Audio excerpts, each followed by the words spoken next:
Alleluia. Faly miarahaba anao indray ny tenako amin'ity fotoanandroany ity faly tafahoana aminao indray amin'ny alalan'izao oronam-peo zao.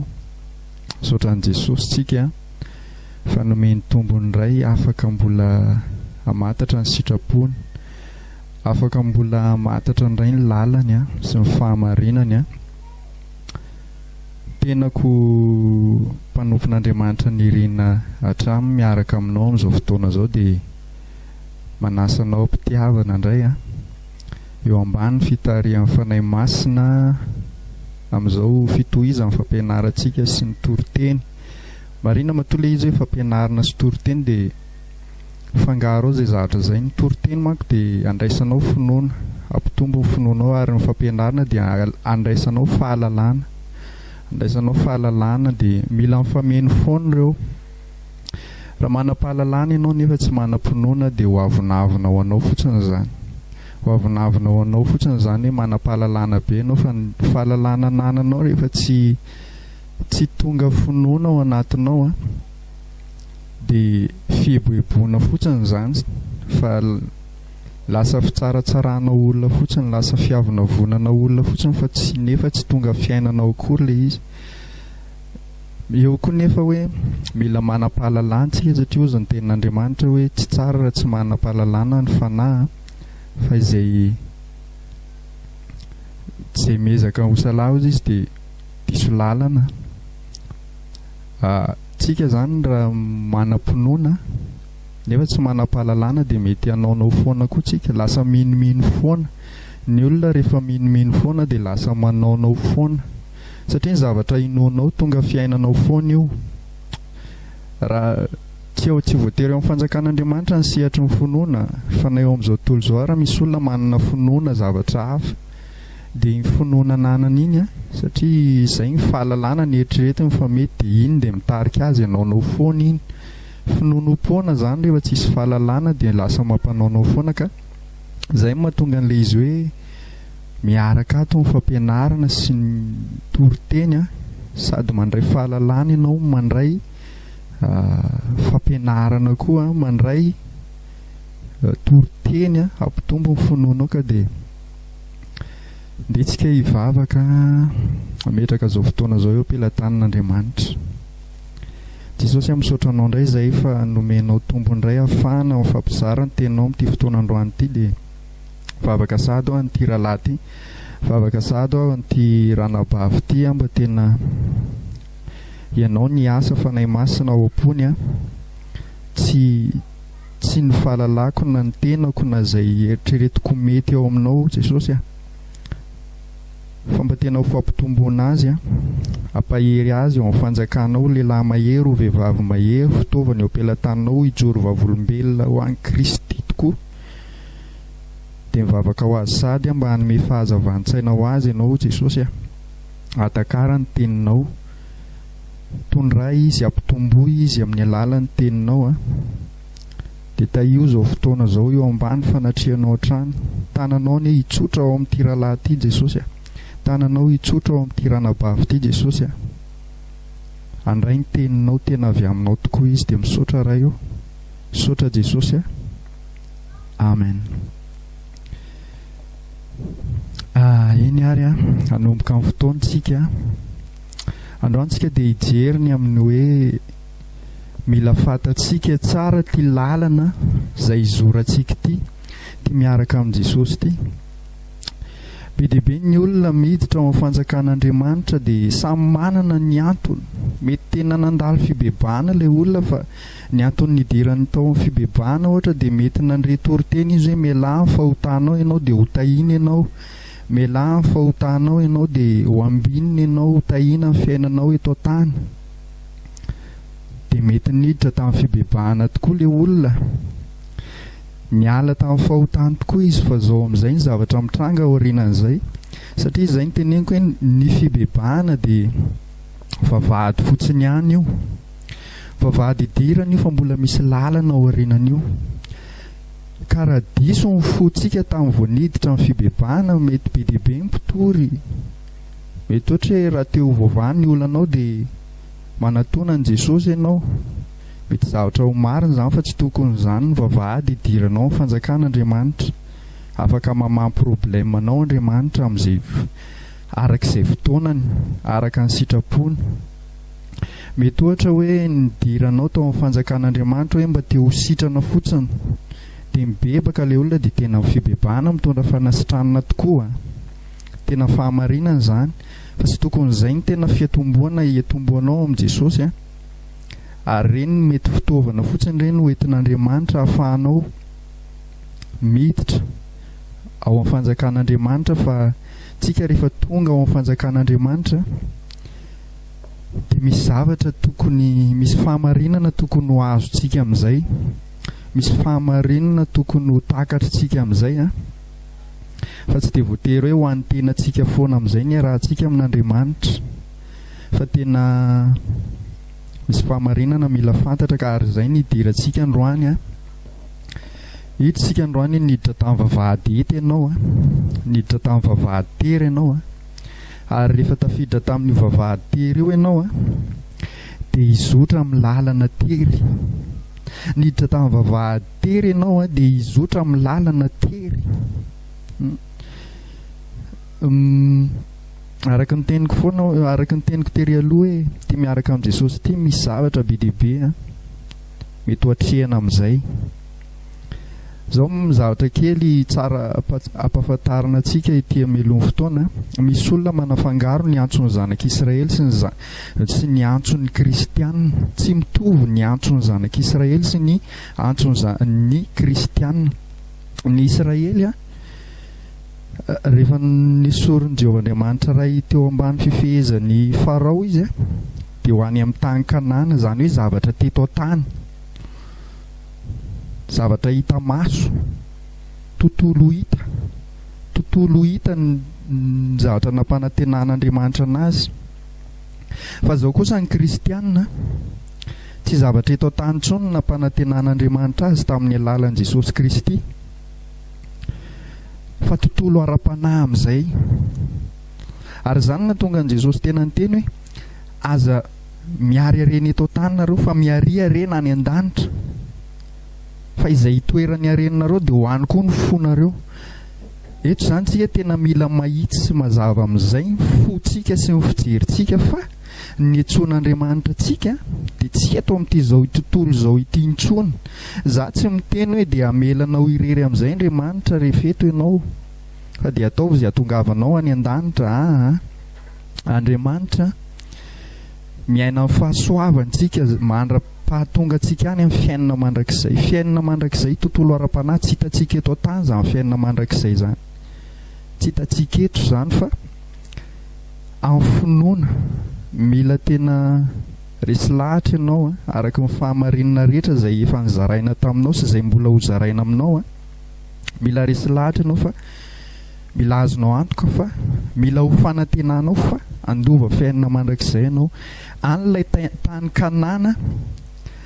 Kanana ny kristianina, any ny tany Kanana ny kristianina any ka mila tena avahantsika tsara mihitsy raha mamaky ny baiboly tsika, dia tena hoe mila manavaka tsara mihitsy hoe inona ny antso ho an'ny zanak'Israely sy ny antso ho an'ny kristianina. Zanak'Israely dia natsoina tamin'ny alalan'i Mosesy, nandeha tambany lalàna.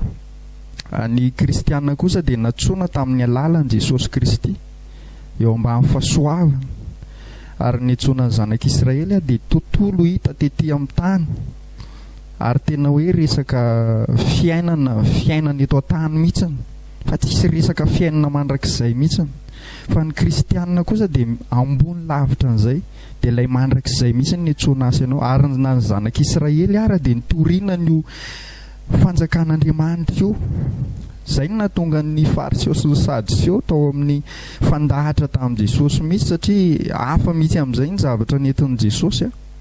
Izay no nahatonga ny fiangonana tamin'ny andron'ny apôstôly tena nienjehana, satria tsy mitovy amin'ilay zavatra ny fahanarahana tamin'ny alalan'i Mosesy intsony ny zavatra hoentin'ireto kristianina reto, fa tena zavatra hafa mihitsy indray. Ka eo mihitsy ny zavatra mila takatritsika, mila tena tsy afangarontsika. Mety misy zavatra nytenenin'Andriamanitra mbola valida tamin'ny zanak'Israely, mety mbola valida amintsika koa. Fa misy zavatra kosa efa tsy valida tsony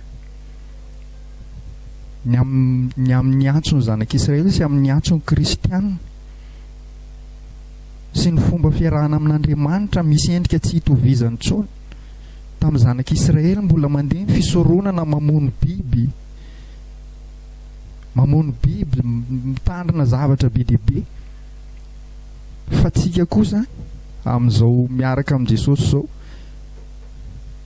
tamin'ny zanak'Israely ny biby ny sorona ho avitra no fahotany, fa ny tsika efa vita indray mpandeha ny sorona tamin'ny alalan'i Jesosy Kristy maty no fahotantsika teo ambony hazo fijaliana. Ary dia mandeha tsika tarihin'ny fanahy fa tsy ambany lalàna intsony izay hitarihan'ny fanahy masina tsika amin'izay. Ka dia mila azontsika mialohan'ny fotoana izany mba tsy horenan'ny fotsika sy ny saitsika intsony eto amin'ity fiainana mandalo ity. Ekeo fotsiny izay hitondran'Andriamanitra anao eto. Mandehana tsy mandeha amin'ny fimonomonomana raha sendra zavatra mafy ianao. Mila azonao mihitsy hoe ninona ozy ny tenin'ny Paoly izao hoe raha nampitenen'ny fanahy masina izy hoe inona ny asaraka antsika amin'ny fitiavan'i Kristy?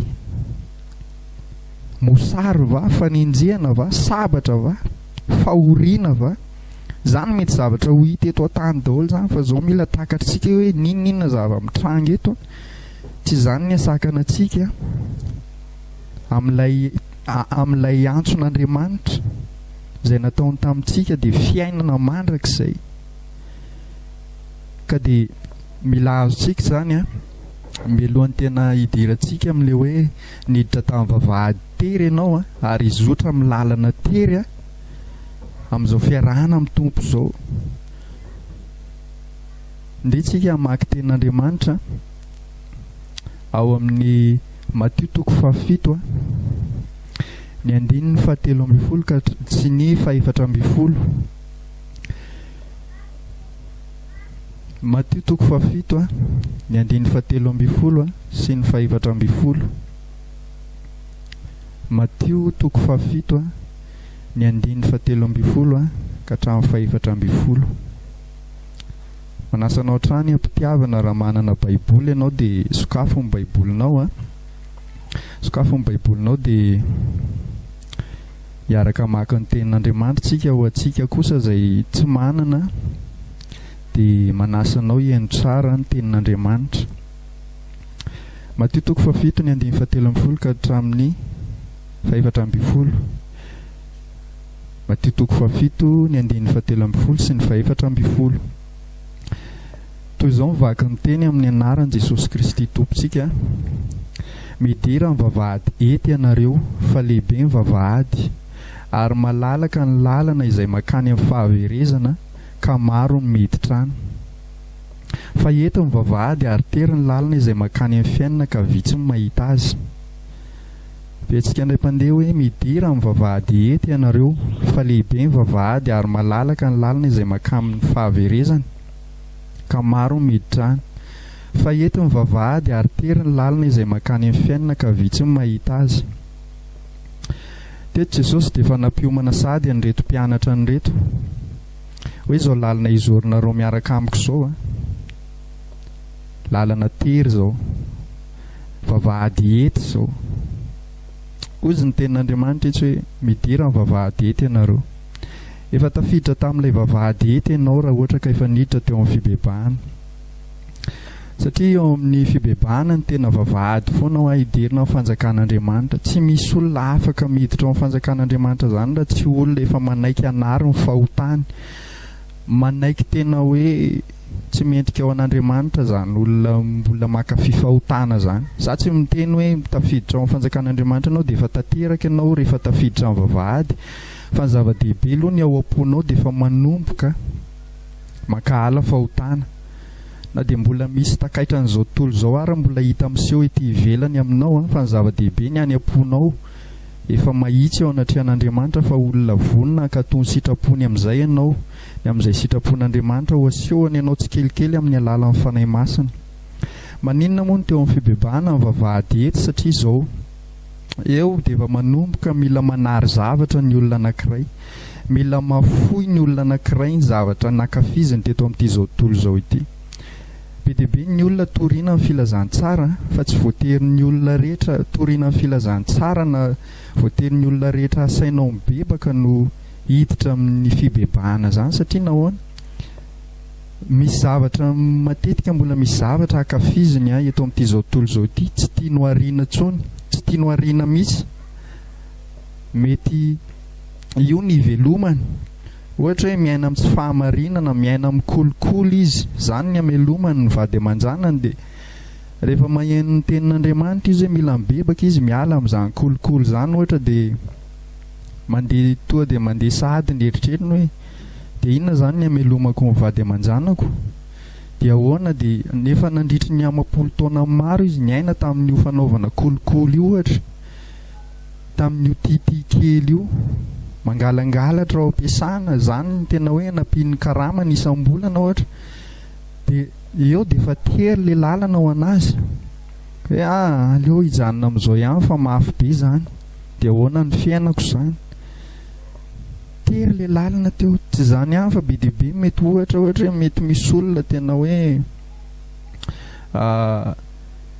niaina tamin'ny fanompo-tsampy ohatra, dia fitahan'ny satana tao anatin'izany to mahavonjy le izy, to mety ny atao ohatra reny mivarotra reny ohatra dia hoe mila mifandrirotra, mila misintona client amin'ny alalan'ny fanafody, anipanipazana zavatra, anososorana zavatra ny etam-barotra rehetrarehetra, dia to mandeha ny tsena, fitahany devoly ao anatin'izany, dia to mety ny fiainana.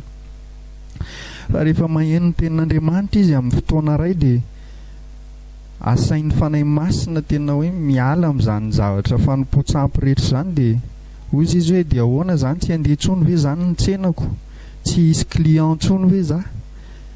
Dia eo dia efa manakana n'iny olona iny hiditra amin'ilay vavahady-tery izay fisainana rehetrarehetra mandeha izay. Fa io matoa ianao tafiditra amin'io lalana vavahady-tery io androany, dia aza manameloka an'ireny olona ireny aloha ianao, fa manana amin'ny fotoana ny Andriamanitra amin'ireny rehefa sitrapon'ny olona niditra amin'ny vavahady-tery fa raisy foana hoe fahasoavan'Andriamanitra ny idiranao amin'ny vavahady-tery androany. Aza mieritreritra ianao herin'ny tenanao, fa nisy fanekena fotsiny tao anatinao tao dia nanome hery anao Andriamanitra hisisianao amin'ilay vavahady-tery. Tsy herintsika io, tsy herintsika io, fa fanomezana avy amin'Andriamanitra ny nahafahanao ny sisika tamin'io vavahady-tery io.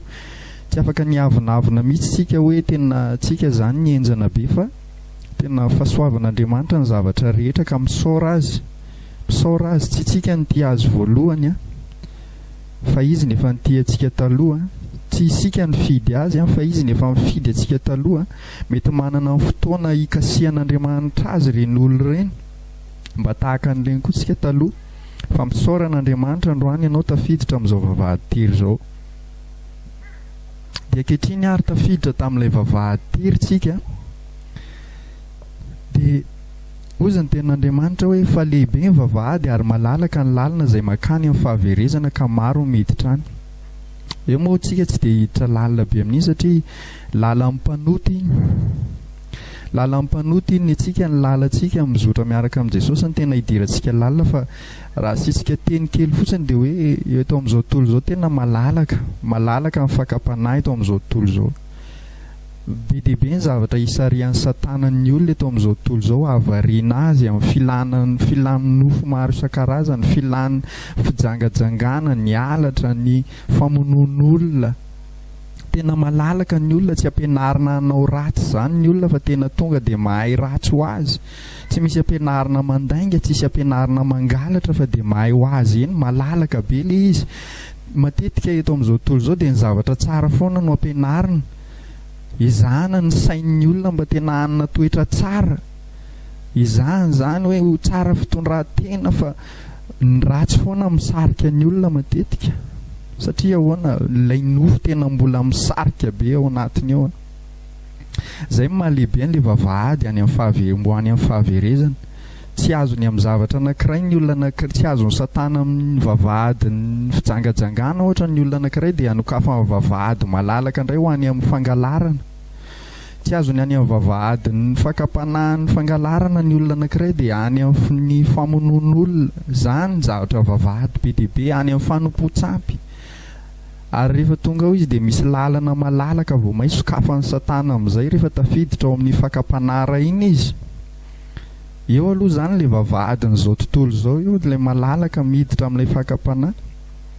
Miditra amin'ilay vavahady izy dia rehefa eo sokafan'ny satana tsikelikely amin'izay ny lalana rehefa eo dia malalaka me malalaka fa zao ny tenin' Jesosy teto hoe mankany amin'ny fahaverezana ozy izy ka maro miditra any.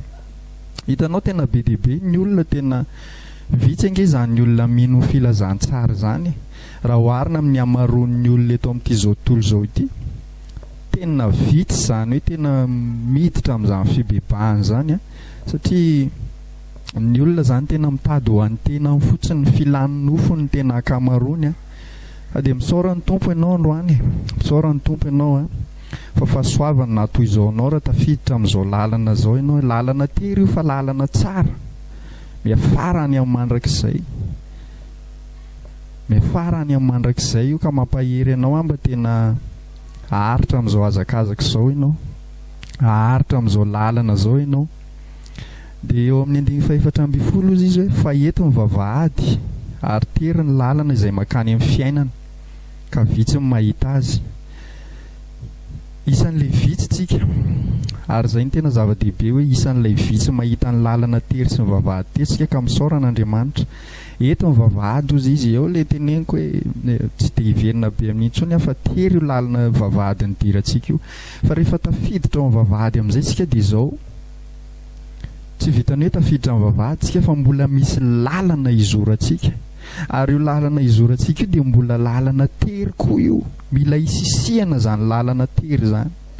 Mila misisika ianao, mila misisika za amin'izao lalana miaraka amin'i Jesosy zao satria nahoana moa ny misisika?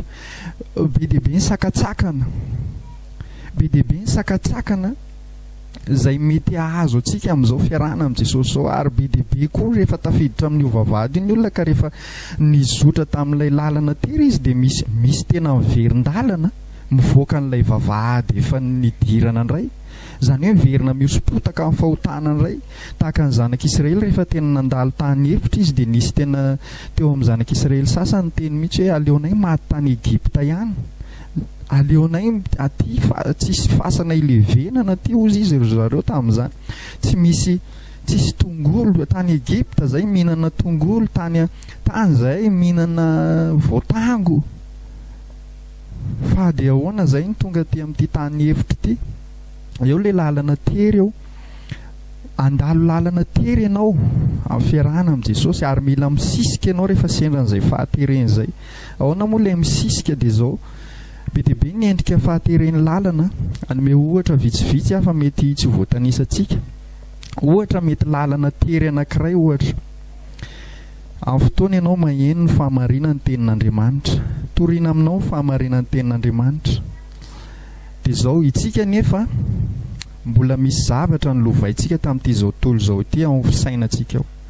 Ny fanahintsika tena efa tonga olom-baovao nateraka indray fa zao ny saintsika io mbola misy tarazon'ity zao tontolo izao ity matetika. Fomba raha iresakantsika eo misehatra hoe fivavahana, mbola misy fombafomba nahazatra antsika tany amin'ny fiangonana izay mivavahantsika, ohatra fahamarinana nambolen'ny tanan'olombelona, nambolen'ny fisainan'ny olombelona fa tsy nambolen'Andriamanitra. Dia izao ny Andriamanitra rehefa tonga ao amin'ny fanjakantsika dia hanomboka hanongotra n'ireny zavatra ireny izy.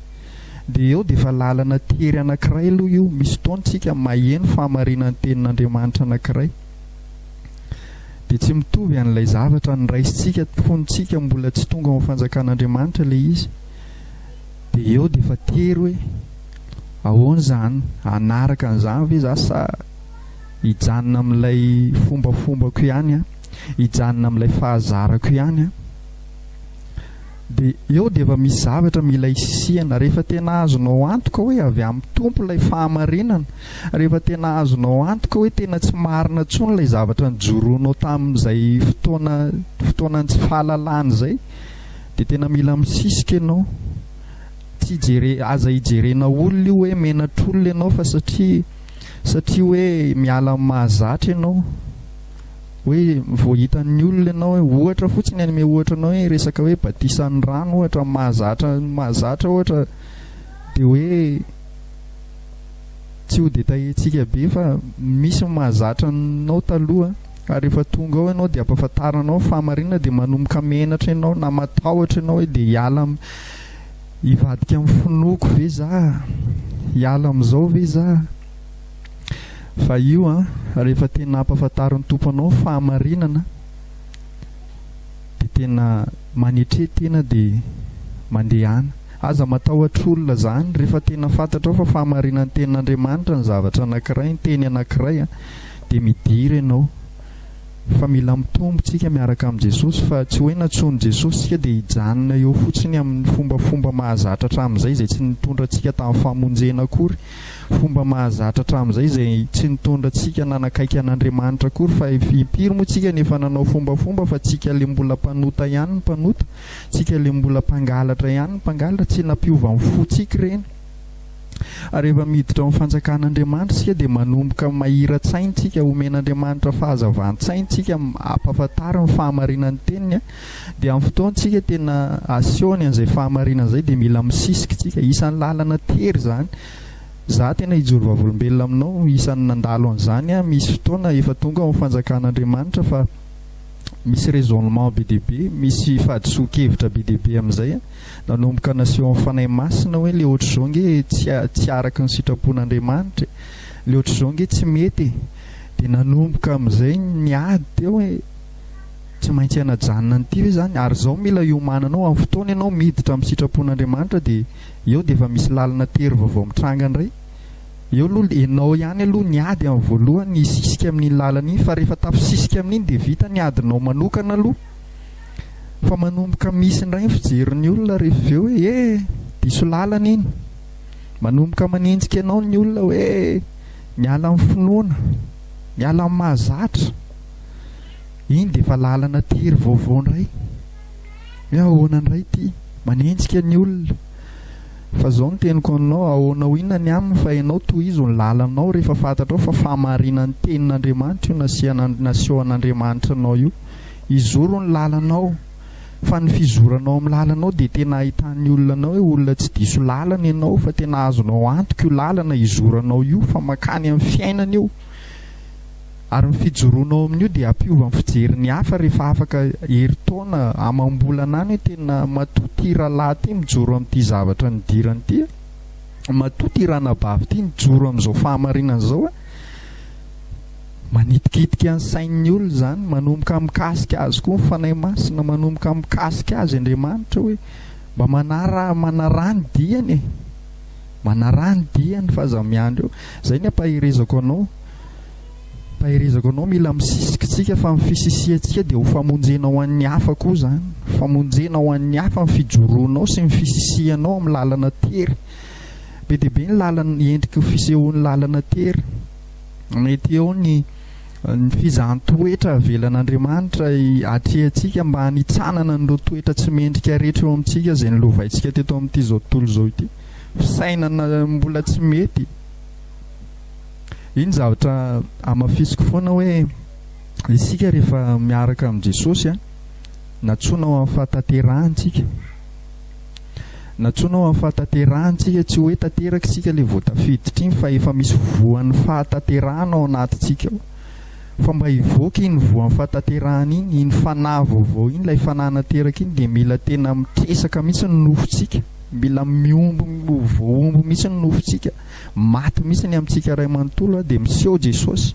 miseho amin'ny alalantsika Jesosy miseho eny amin'ny toetrantsika miseho eny amin'ny fitondrantenantsika hoe zao ny olona rehetra nge raha lasa nabavy malala hoe zany kristianina zany tokony ho tsara fa maninona moa firifiry moa zany ny kristianina amin'izao hoe mangalatra mijangajanga misy zavatra tsy mety ao io ny anarana kristianina azo ny olona rehetra hoentiny io azo hoentiny io tsisy lalàna mandrarana izany mihitsy tsy mahazo miteniny tenanao ianao hoe kristianina na ohatr'izany fa io azo hoentina foana io fa izao ny tenin' Jesosy hoe tsy izay rehetra miantso aho hoe tompoko no hiditra amin'ny fanjakan'ny lanitra fa izay rehetra manao ny sitrapony raiko izay any an-danitra Zany mila andinitsika tena zany hoe atsika izay mitondra anarana kristianina ny olona rehetra, ary matetika atsika ny kristianina mitondra anarana kristianina mihitsy ary manakana ny olona tsy hiditra ao amin'ny fanjakan'Andriamanitra, satria nahoana fiheveran'ny olona n'izany kristianina zany dia olona tsara fitondran-tena,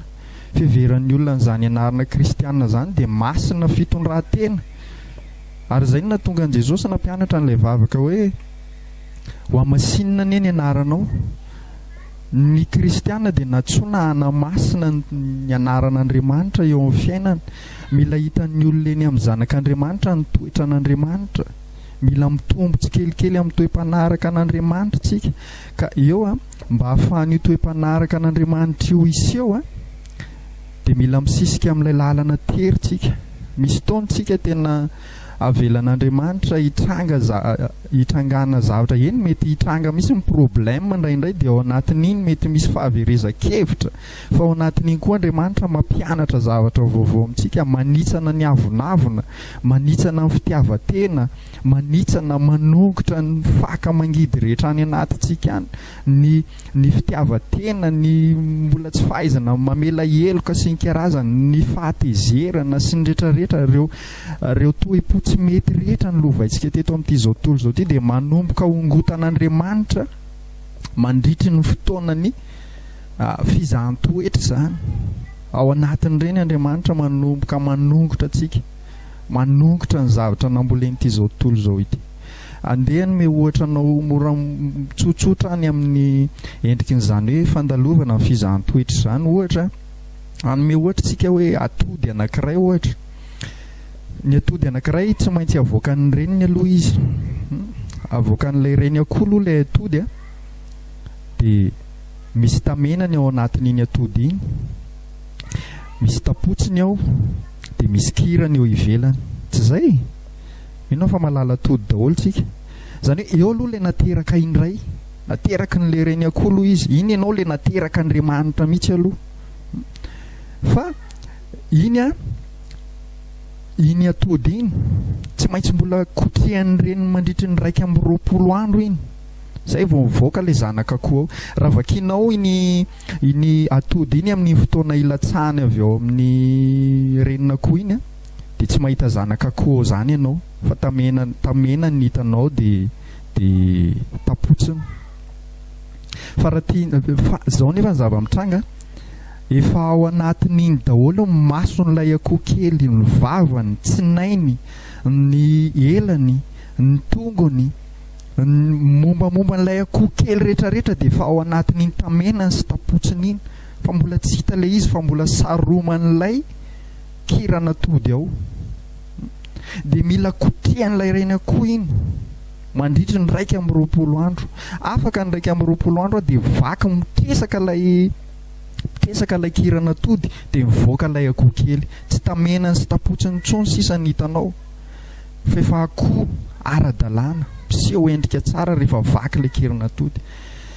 Inona moa ny zavatra tiako sarihana ny sainao, ampitaiko any aminao manoloana izany zavatra izany? Nateraka indray tsika, nateraka Andriamanitra tsika dia misy fanahy vaovao anatintsika ao izay toetra n'Andriamanitra tanteraka, tena tanteraka io.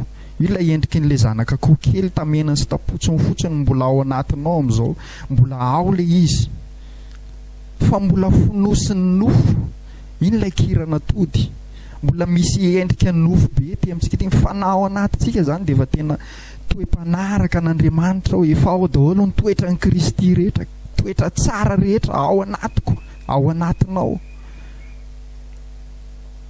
Rehefa nandray an' Jesosy ianao dia io ilay tenin'Andriamanitra hoe raha misy tsy manana ny fanahin'i Kristy dia tsy azy izy. Ahoana hozy izy Paoly? Tsy izaho intsony velona fa Kristy velona ato anatiko.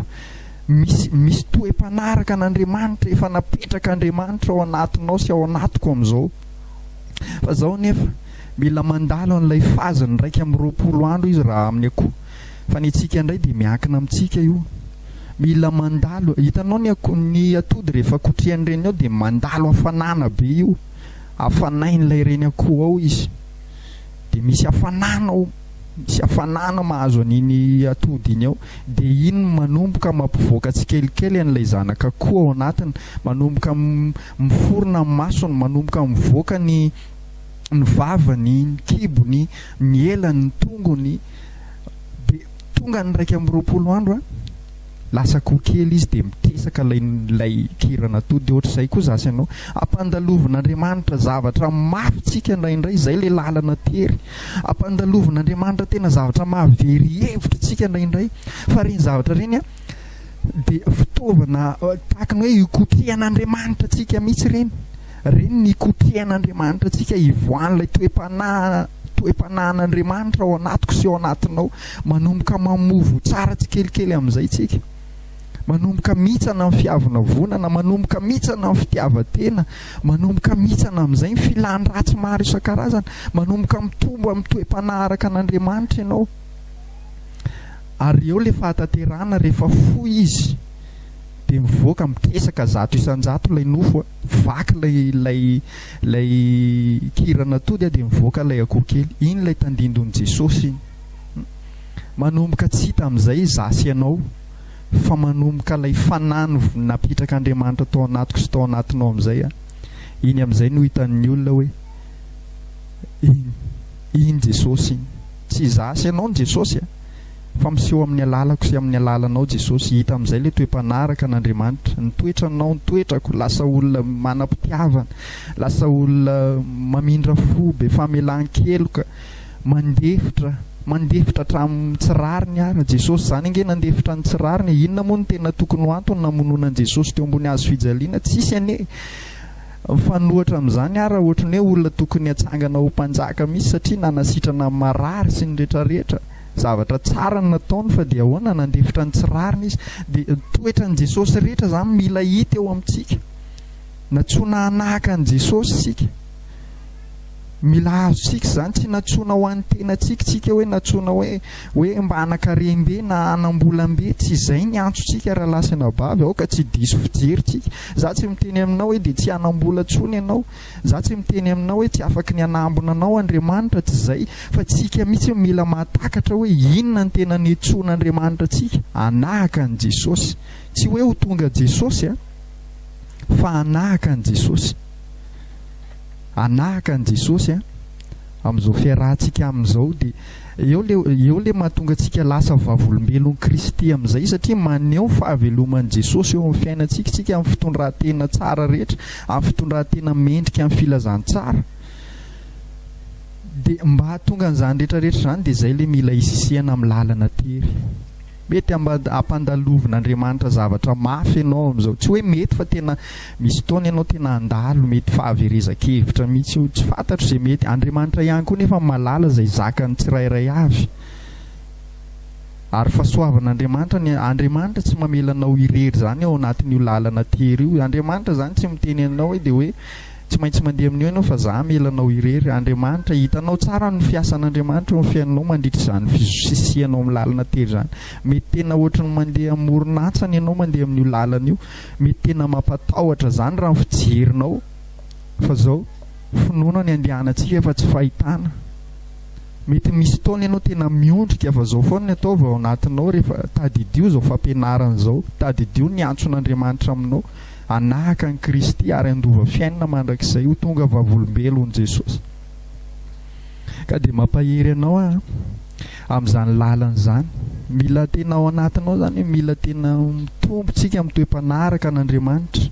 Aza maika be aloha amin'ny resaka hoe fanompoana, fa raha tsy tena za tena mampahery anao, aza mbola mihazakazaka be amin'ny resaka fanompoana aloha.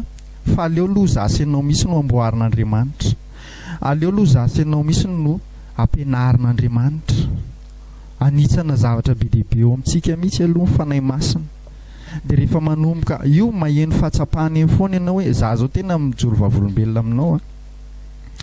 Za isan'ny hazakazaka be tamin'ny fanompoana tamin'ny voalohany, kanefa niaraka tamiko teny dia misy zavatra tsy mety, ary takona tamiko ireo zavatra tsy mety tamiko ireo, fa variana tamin'ny fanompoana hany ka tsisy fahefana mihitsy ny fanompoana nataoko. Tsy misy fahefana mihitsy satria za mitory, za mijoro vavolombelona sy ny rehetrarehetra, nefa eny amiko hitan'ny olona misy zavatra tsy mety dia lasa voamay manetry ny voninahitr'Andriamanitra le izy. Fa zao meteza mihitsy aloha tefen'Andriamanitra. Hitanao Mosesy, Dia fampizara kely anao ny tantaran'i Mosesy a. Mosesy rehefa tonga teo amin'ny faha-efapolo taonany teo izy dia tena nafana tamin'ny fanompona izy ka nandeha tamin'ny saina izy. Nahafaty olona mihitsy izy tamin'izay, nahafaty Egyptiana anankiray izy. Dia rehefa nahafaty Egyptiana anankiray izy satria tena tao am-pony mihitsy ny nalahelo an'ireto rahalahy Israeliana reto mba tsy eo tamin'ny fotoanan'izy ireo tena teo ambanin'ny fifehezan'ny Farao, fanandevozan'ny Farao. Dia nalahelo izy dia nandeha tamin'ny hafanam-po be izy dia nahafaty Egyptiana mihitsy izy. Hitan'Andriamanitra izay hetaheta-pony izay. Fa zao tsy araky ny fotoanan'Andriamanitra nefa nandehanany. Dia nanaonao foana izy. Dia lasa nandositra izy tany amin'ny tany Midianina. Nandritry ny 70 taona izy tany tsy nanao asa fanompoana fa dia niandro ny ondrin'ny rafozany. Niandro ny ondrin'ny rafozany fotsiny. Zany hoe za mino tsy voasoratra moa le izy fa finoako farisen-dahatra fotsiny le izy nandritry ny 70 taona io izy namboarin'Andriamanitra. Nomanin'Andriamanitra tamin'ny zavatra be dia be. Fa ilay zavatra nampangetaeta azy tamin'izy mbola 70 taona ihany nampanaovan'Andriamanitra anazy rehefa 80 taona izy. Nirahan'Andriamanitra izy hanafaka ny zanak'Israely. Dia izay koa ny ampaherezako anao, nanomboka niditra amin'ny fanjakan'Andriamanitra ianao androany a. Dia aza mbola miazakazaka be aloha. Hoe asa fanompoana aloha fa tena mitokana mihitsy aloha miaraka amin'ny Jesosy. Mandraisa zavatra avy amin'ny Tompo mihitsy aloha. Mendrasa amin'ny fotoanan'ny Tompo, mendrasa amin'ny fotoanan'Andriamanitra. Tena aleo amboarin'ny Tompo mihitsy aloha tsika ny amin'izay zavatra mbola mila hitsakitsany eny amintsika eny a. Dia za tsy miteny aminao hoe dia tsy ampiasanao intsony ny Tompo. Tena mila apetraka ao am-potsika foana hoe hanompo an'Andriamanitra tsika. Fa ny fanompontsika an'Andriamanitra aoka mba tsy amin'ny fotoanantsika nitondrantsika anazy na amin'ny saintsika, fa aleo mba tena amin'ny fitarihan'ny fanahy masina mihitsy ny zavatra ataontsika ho an'Andriamanitra fa tsy fitarihan'ny saintsika. Raha nametraka zavatra ao am-ponao fanahy masina hoe hoentiny ianao an'izao ianao, mety hoe atsoiny ho pasteur ianao na atsoiny ho evangelistra ianao na ho mpaminany ianao na ho apôstôly ianao na ho mpampianatra ianao. Dia izao rehefa voarainao izay confirmation avy amin'ny fanahy masina izay dia aza hoentina saina izay fa tena apetrao eo ampelantanin'Andriamanitra koa ny fanatanterahana azy. Fa aza mandeha alohan'ny fotoanan'Andriamanitra misy fa lasa tahaka Mosesy hanimba zavatra ao amin'ny fanjakan'Andriamanitra ka dia mahandrasa ny Tompo. Mbola ianarantsika izany aoriana hoe ahoana ny fiandrasana an' Jesosy amin'ny mety hoe asa fanompoana izay mety hanendreny azy hanendreny ianao. Fa za tena mijoro vavolombelona anao zao. Za resy lahatra hoe izao fitondran'ny Tompo anazy zao zavatra fampizarako aminao zao, ary fantatro mihitsy hoe resy lahatra mihitsy hoe Jesosy nitarika amin'ny zavatra rehetra. Jesosy nanokatra ny laliny, tsisy ezaka be avy amiko, tsisy sakrifisy be fa tena mipetraka vonona fotsiny vonona Jesosy hanao ny asanao fa dia aseho ihany asa tianao ataoko. Hitanao ianao rehefa miditra kely ataontsika anaty fonosateny kely, parenthèse kely ny resaka asa fanompoana. Be dia be ny olona rehefa tafiditra amin'ny fanjakan'Andriamanitra dia izy ny te hifidy ny zavatra ataony fa tsy avelany Andriamanitra no hanome asa ho azy. Fa mieritrereta ange hoe raha hiditra amin'ny sosiete anankiray ianao dia raha miditra ao ianao dia tsy le directeur mametraka anao, vao miditra ao fotsiny ianao dia ozy ianao hoe za secrétaire no tiako atao, dia to dia hipetraka amin'ilay toerana secrétaire ianao. Dia mety ve zany raha ohatra ao fanjakan'Andriamanitra ianao hoe miditra ao ianao dia hoe za evangelistra no tiako atao na za zao no tiako atao. Ny tompona sosiete ihany malala ny toerana tokony hametrahana anao. Rehefa ozy izy hoe femme de ménage mety aminao ato amin'ity toeram-piasany ity dia manaiky sy makatoan'izay ianao. Fa tsy isika ianao andeha ifehan'Andriamanitra na hibaiko fanahy masina hoe izao no tiako atao, nefa zavatra hafa ny tian'Andriamanitra hitondrana antsika. Mila tena mahatakatra an'izany tsika fa manjary diso tsika amin'ny fiarahana amin'ny Tompo, manjary diso tsika fa mampahery anao dia ataoko anaty fonosateny izay fa mety mbola hoidirantsika lalindala zany amin'ny manaraka. Fa dia eto hiverina amin'ny tenin'Andriamanitra tsika eo amin'ny 412 zao tsika hoe fa eto mivavahady ary tery ny lalana. Ohatrohatra vitsivitsy zany le nomeko anao amin'ilay fahateren'ny lalana amin'ny fiarahana amin'ny Tompo teo, fa be dia be mbola ho aseho amin'ny fanahy masina anao amin'izao fiarahana amin'ny Tompo izao. Fa ny fifarahana io dia makany amin'ny fiainana. Fifarahana io lalana tery io dia amin'ny fiainana. Ny fiainana io samy manana ny andraisan'ny fiainany ny olona misy hoe ny arany amin'i Jesosy dia azony mafy misy ilay tenin'i Jesosy hoe za avy anana amin'ny fiainana ary fiainana be dia be. Fandraisan'ny olona matetika dia hoe ny atao hoe fiainana dia manana trano be izy, dia manam-bola be izy, dia manan-karena be izy, azony izay ilainy, iriny fony dia ho azony daholo. Fa za miteny aminao ary mihitsy ary maningotra ny ain'ny olona matetika. Reny maningotra ny ain'ny olona matetika, tariny reny filana reny dia lasa manaonao foana, lasa tariny fitiavaka rena dia lasa manambambaka olona, lasa misisika mikolikoly. Dia rehefa eo dia hitan'ny olona fa manam-bola dia misarika amin'ny mpamaky trano sy mpangalatra ianao. Rehefa eo asiana baribe lehibe amin'izay ny tamboho sy ny rehetrarehetra satria efa misy tahotra ny anaty any. Hitanao vao may le fiainana ny eritreretin'ilay olona iray no mitondra tahotra ho azy. Fa za miteny aminao fiainanao amin'i Jesosy dia tsy fiainana ivelan'izay eritreretin'ny olona tahaka izany. Ny fiainanao amin'ny Kristy dia fiainana miainga avy ao am-ponao mihitsy, fiadanam-po, fahalemem-panahy, fiainana misy fitiavana, tena hoe iny no mitobaka mivoaka ety ivelany. Ary zay amafisiko foana zay mahaloha ranom-piainana ny Jesosy Kristy. Aoka tsy diso fandray mihitsy ianao raha mandray hoe Jesosy Kristy loha ranom-piainana dia hoe sy hiaraka amin'ny Jesosy dia azo an'izao. Aoka itsy ny fijerintsika manomboka androany mba tsy izany ny arahantsika amin'ny Jesosy fa tena hoe tsika tena ho fitahim-panahy ny olona manodidina antsika, ho fitaovana famonjena ho amin'ny manodidina antsika. Araka ny teny Jesosy hoe anareo fahazavana izao tontolo izao, ianareo fanasin'ny tany. Tena mba ho fahazavantsika, ho famonjena ny hafa, ho hitan'ny olona eny amintsika Kristy. Za nge tena miteny aminao fa misy olona nge tsy miraran'Andriamanitra fa manan-karena.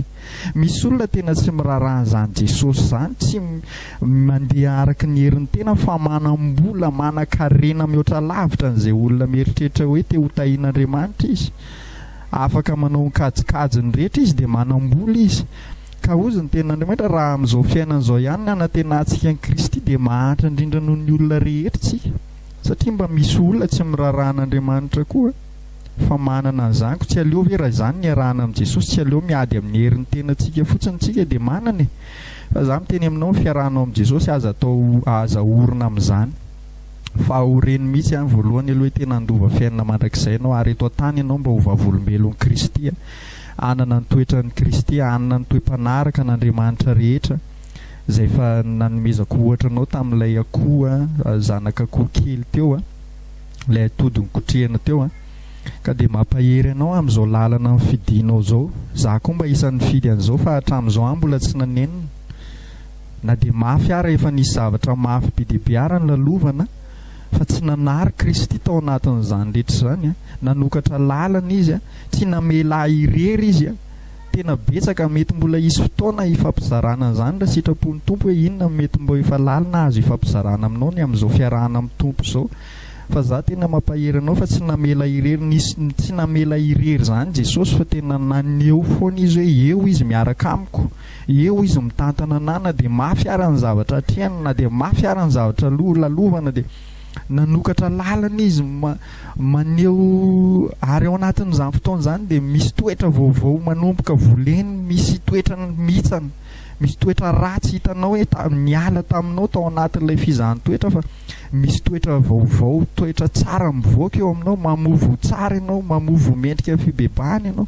Izany mila aneketsika hisisika amin'ity lalana teritira lasa mabavaka dia mampahery anao za tena mitsodrano anao mba ho lehilahy matanjaka ianao amin'i Jesosy, vehivavy matanjaka ianao, vehivavy mahery ianao, lehilahy mahery ianao, fa tsy hoe lehilahy sy vehivavy amin'ny Tompo dia lehilahy gate hoe dia angataka foana. Na za koa nefa tsy mandiso hoe tsy mahazo mangataka ao amin'ny Tompo.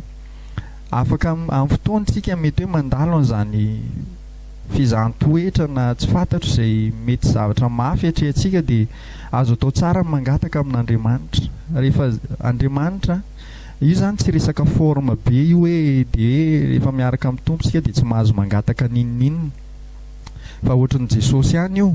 Jesosy nanome ohatra tsara. Jesosy rehefa hiatrika ny azo fijaliana dia ozy izy raha eo raha sitraka ao nangataka izy, raha eo raha sitraka ao esory amiko ty kapoaka ty, tena amin'ny fanetretena izy nangataka. Raha sitraka ao dia esory amiko ty kapoaka ty. mba hisory amin'ity zavatra mafy ohatrehako ty aho. Fa izy nefa dia nametraka foana ny fiainany dia opelantanan'Andriamanitra. Nefa aoka ny sitraponao no atao fa tsy ny sitrapo koza izy. Dia tahak'izay koa tsika mety misy fotoantsika mety hoe misy zavatra ilayntsika hoe tsy fahampiana ve eo amintsika. Mety misy tsy fahampiam-bola ve, tsy fahampiana sakafo ve na ara-pitafiana ve. Zay besoin hitanao hoe ilainao eo amin'ny fiainanao dia afaka angatanao amin'ny tompo izany rehefa hita hoe mahasosa ny rehetrarehetra.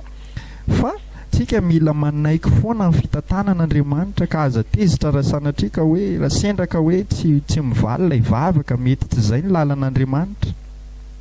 Satria hoy ny tenin'Andriamanitra hoe fihevitra sy fihevitrareo ary ny lalako tsy lalanareo fa za malala ny hevitra heverinanareo izy hevitra hahatonga fiadanana fa tsy loza. Misy fotoana zany tsy voatery hifanaraka an'izay eritreretintsika ny fitantanan'Andriamanitra sy ny fitondran'Andriamanitra ka dia fa zao foana ataovy ao po hoe Andriamanitra hitondra antsika amin'ny fiadanam-po foana, hitondra antsika any amin'ny fiainana mandrakizay foana. Tsy manary anao Jesosy, tsy mamelanao irery zany izy. Ozy ahoana ny teninao izy? Eto amin'izao tontolo izao izy ny ahitanareo fahoriana sy fijaliana fa matoki fa za efa nandresy izao tontolo izao. Tena izy tena ny indro aho momba anareo mandrakariva, momba antsika mandrakariva. Za mandrakariva zany tena hoe 24/24, 7 jours sur 7 miaraka amintsika foana Jesosy amin'ny alalan'ny fanahy masina. Miaraka amintsika izy manoro lalina antsika eny izy, mampahery antsika eny izy, mananatra antsika eny izy, mampiaiky antsika amin'ny fahotantsika eny izy. Rehefa tafiditra anaty zavatra tsy mety tsika ao anatrehan'Andriamanitra mila mibebaka. Dia zany ny ampaherezako anao zay ny fotoanantsika androany ka dia mifiainy dia hoe mandrosoa ianao misy ianao amin'ny fiarahana amin'i Jesosy. Ninninona mety zavatra mafy mety ho lalovana dia tsy manary ianao Jesosy miaraka aminao eo izy fa misy antony io zavatra rehetra io. Hampianatra anao izy anoro anao izy anome fahatakarana anao izy amin'izao lalana fiarahany aminao zao. Mba tena ho lehilahy lehibe ny finoana ianao, ho vehivavy lehibe ny finoana ianao, ary mba ho famonjena ny hafa koa ny fisianao eto amin'ity zao tontolo zao ty, ho fahazavana ho an'ny hafa. Dia tahiny Jesosy ianao voninahitra dia ho an'i Jesosy Kristy irery ihany ndao tsika marina amin'ny fotoana amin'izay fotoana vita zay dia rarisoa indrindra ho anao ndao tsika hivavaka. Jesosy misaotra anao zay ny amin'ny tenina mpitondrainao androany ho an'ity rahalahiko ty ho an'ity anabaviko ty ianao ny mehery azy fanahy masina, hoeriny ianao, ho mpampianatra azy ianao amin'izao lalana ny safidiany izao. Ampaherezo izy ary ampitombo izy amin'ny toe-panaraka an'Andriamanitra rehetra. Ahitsio ny fomba fijeriny amin'ny fotoana mety ho diso fijery izy dia ahitsio ny fijeriny amboary izy ty feo izy ataovy tena tonga lehilahy lehibe sy vehivavy lehibe ao amin'ny fanjakanao izy ampafantaro azy ny sitraponao fanahy masina amin'izao fiarahany aminao zao dia mitsodrano azy Jesosy amin'ny anaranao mba tena anana ny toetranao izy, anakanao izy Jesosy tena tsy hiala aminao izy ninninona fahatereny lalana dia anana hery sisiana foana izy amin'ny anara maherin'i Jesosy Kristy amen. Dia zay ny fotoanantsika androany voninahitra ao dia ho an'i Jesosy Kristy irery ihany raha sitrapon'ny tompo dia mbola hisy fampianarana ao manaraka ao dia mandra-pioana indray tahiny Jesosy ianao dia mirary soa indrindra mahereza mahatanjaha ny tompo ombanao amen.